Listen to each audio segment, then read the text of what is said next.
Hi అండి, అందరికీ నమస్కారం. ఇప్పుడు క్యారెట్ పాయసము ఎలా చేసుకోవాలో చూస్తామండి. చూడండి ఎంత బాగా వచ్చిందో, చాలా బాగుంటుంది. కలర్ చూడండి ఎంత బాగుందో. క్యారెట్ సేమియా రెండు వేసి చాలా బాగుంటుందండి. ఇప్పుడు ఎలా చేసుకోవాలో ప్రాసెస్ చూస్తాము. 6 క్యారెట్ తీసుకున్నాను. దాన్ని నీట్గా కడిగి పెట్టుకొని బాగా తురమాలండి, తురిమి పెట్టుకోవాల.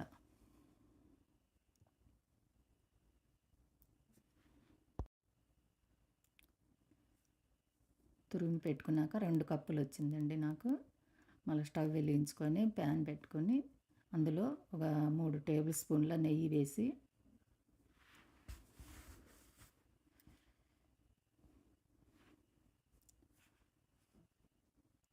ఈ క్యారెట్ తురుము అందులో వేసి 2 కప్పులు వచ్చిందండి నాకు.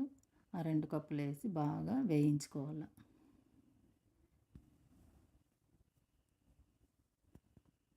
లో ఫ్లేమ్లో పెట్టి సన్నని మంట మీద కొంచెం బాగా రెడ్ అయ్యేంత వరకు, బాగా పచ్చివాసన పోయేంత వరకు వేయించుకోవాలి నెయ్యిలోనే.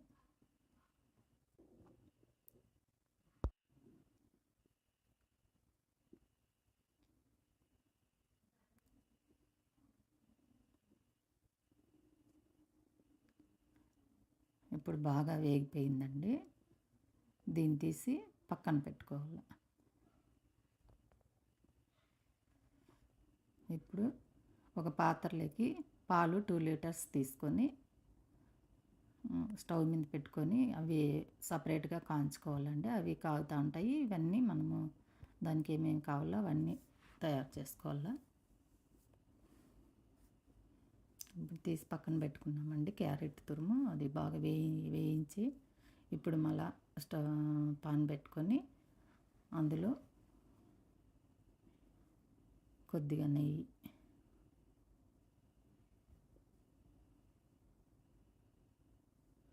2 టేబుల్ స్పూన్ల నెయ్యి వేసి 1 కప్పు సేమియాలు వేసి బాగా వేయించుకోవాలండి. రెడ్గా వచ్చేంత వరకు వేయించుకోవాలి.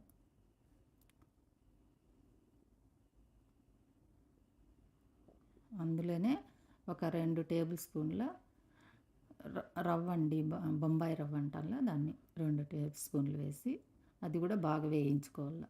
నెయ్యిలోనే వేగాలండి. ఇవన్నీ నెయ్యి వేస్తేనే బాగుంటుంది టేస్ట్.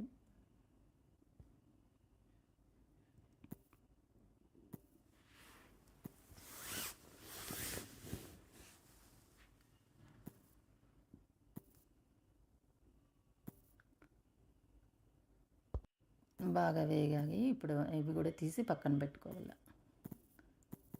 మళ్ళీ ఇప్పుడు పాన్లోకి మళ్ళీ కొద్దిగా ఒక 4-5 టేబుల్ స్పూన్ల నెయ్యి వేసి జీడిపప్పు 1 కప్పు తీసుకోవాలి. అది కొద్దిగా బాగా వేగాక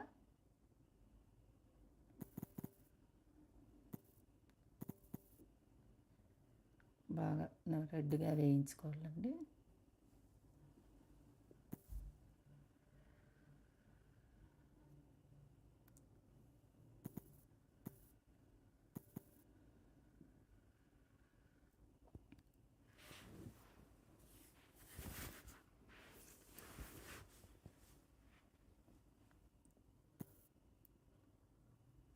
ఇలా రెడ్గా వేగాక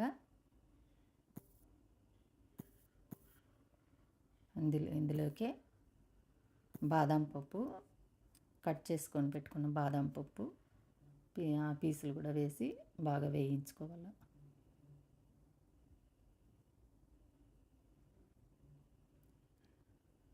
ఇవి వేగగాక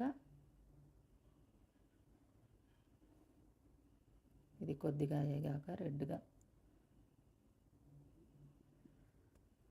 మళ్ళీ ఇందులోకి పిస్తా పప్పు అది కూడా కొద్దిగా వేసుకోవాలి. ఒక 2 టేబుల్ స్పూన్లు, మనకు ఎంత కావాలంటే అంత వేసుకోవచ్చు, మీ ఇష్టము.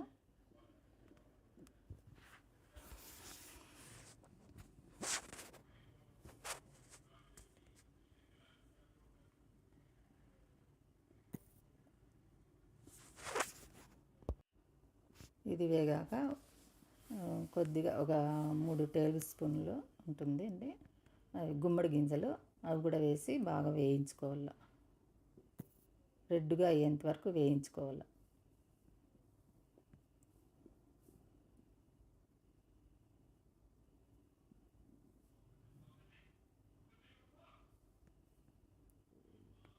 లాస్ట్లో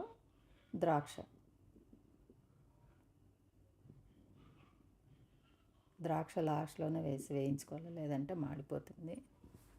అవన్నీ బాగా రెడ్గా వేగాక తీసి పక్కన పెట్టుకోవాలి.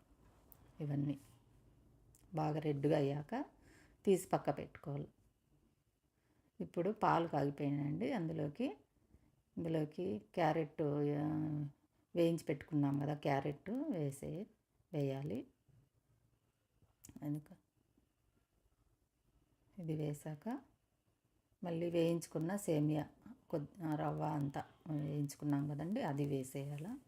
వేసి బాగా కలుపుకొని ఇందులోకి మళ్ళీ ఇప్పుడు జీడిపప్పు అంతా వేయించుకున్నాం కూడా, దాన్ని కూడా వేసేయాలి.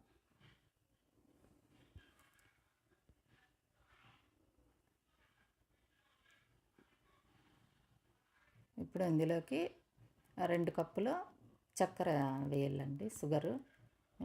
మేమైతే ఇది 2 కప్పులు వేసాము. ఆర్గానిక్ షుగర్ అంట ఇది, అందుకు ఇలా ఉంది కలరు. మీరు మామూలుదైనా వేసుకోవచ్చు. నేను ఇది వేసాను ఇంట్లో ఉంటే.